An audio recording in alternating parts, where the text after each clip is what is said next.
Hi, welcome to our Believe series, week 23. We're talking about peace. I'm Pastor Paul. And I'm Pastor Steve. Glad to have you with us. So, we're talking about peace this week, and as one of the virtues that we share as Christians, and we want to just talk a little bit about what that looks like in our lives. I think to just start off with, a lot of times we confuse peace with just an emotion, and we think about maybe like some Disney movies, and we think about peace in that sense, where if I just let it all go, hey, that sounds familiar. Let it go. That everything will be okay, or don't worry, be happy. Oh, there you go. That's a nice one too. Yeah. I like that one. Those things are great, and in the moment they can make you feel better. But when we talk about the peace that comes from God, it is deeper, it is lasting, it is life-changing. It is something that transcends time. It is something that transcends circumstances. It's something that is deeply connected to Christ and His death and His resurrection.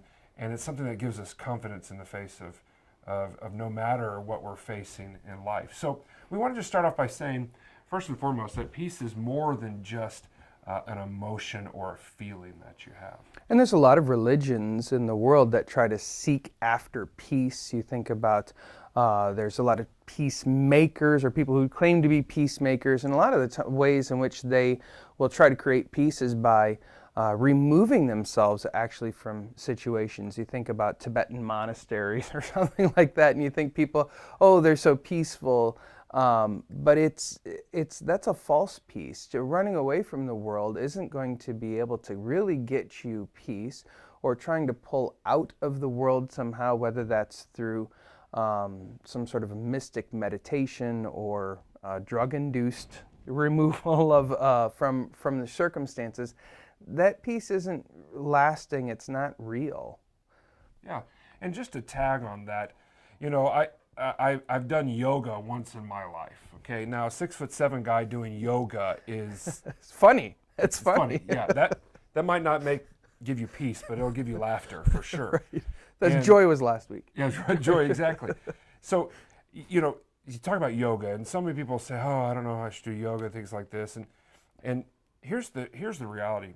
Eastern meditation, Eastern religions, they want to separate themselves from the world. They want to find that kind of inner peace. Man, it's another movie. Yeah, there you go. Inner peace. Right. They want to separate themselves.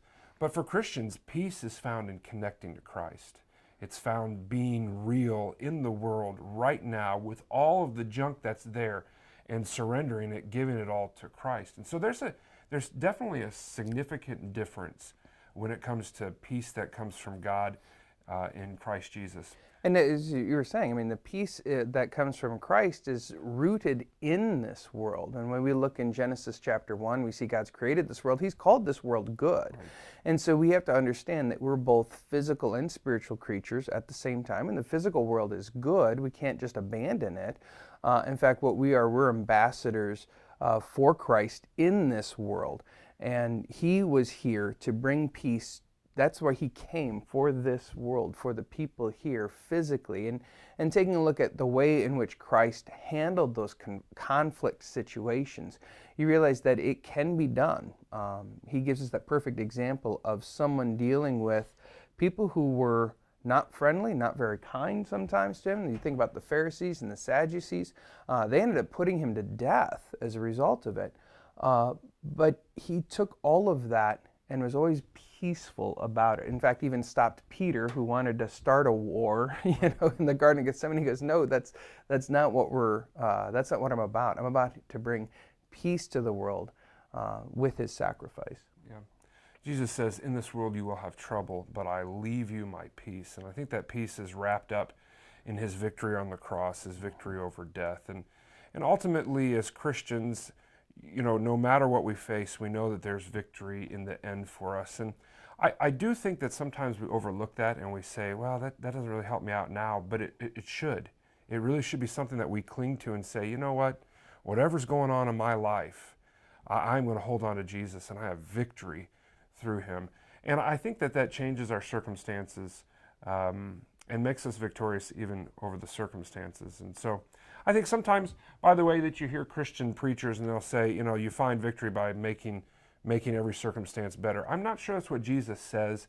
I think his idea of peace is knowing that he is with you, that he has defeated death, that he's defeated sin, that you have victory, and that you can live in this world, in it actively, but also having a mindset that says, this is not my home.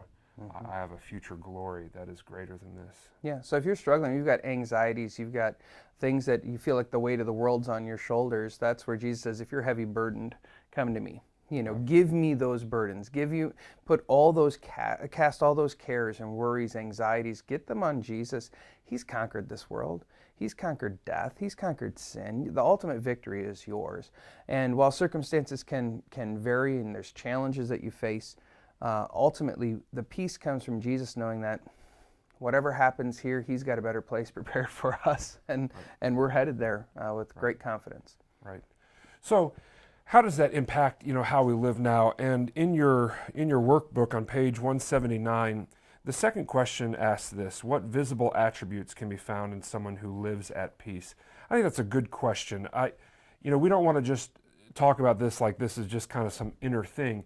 The peace actually overflows in our life and makes a difference in how we react to others and how we live our lives. So what visible attributes can be found in someone who lives at peace? I personally think one of the visible attributes is what you say, how you talk, how you respond verbally to people. When you're a person that is at peace, you're much less I guess you're much less willing to attack with your words and defend with your words.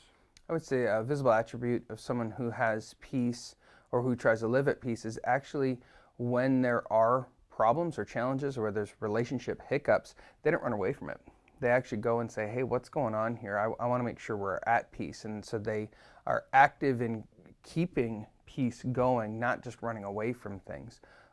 So there's an aspect of kind of going and trying to investigate those challenges. I think another attribute of somebody who has peace in their life, and this is one that I personally struggle with, is that I like to solve every problem that comes my way. And part of that is because I think that in solving the problem, I'll find peace, which is not really true. Sometimes finding peace is actually living with the problem and realizing that Christ is, greater than whatever that problem is. And so I'm sure that my wife would appreciate that I would maybe not try to solve all the problems all the time.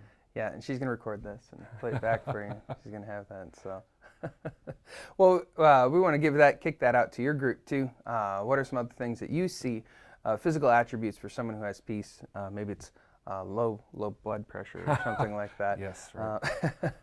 Those kinds of things. So, yeah.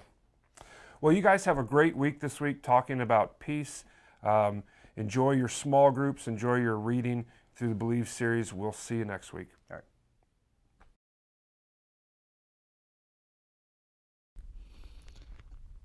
I'm not finding a lot of peace here. Ow.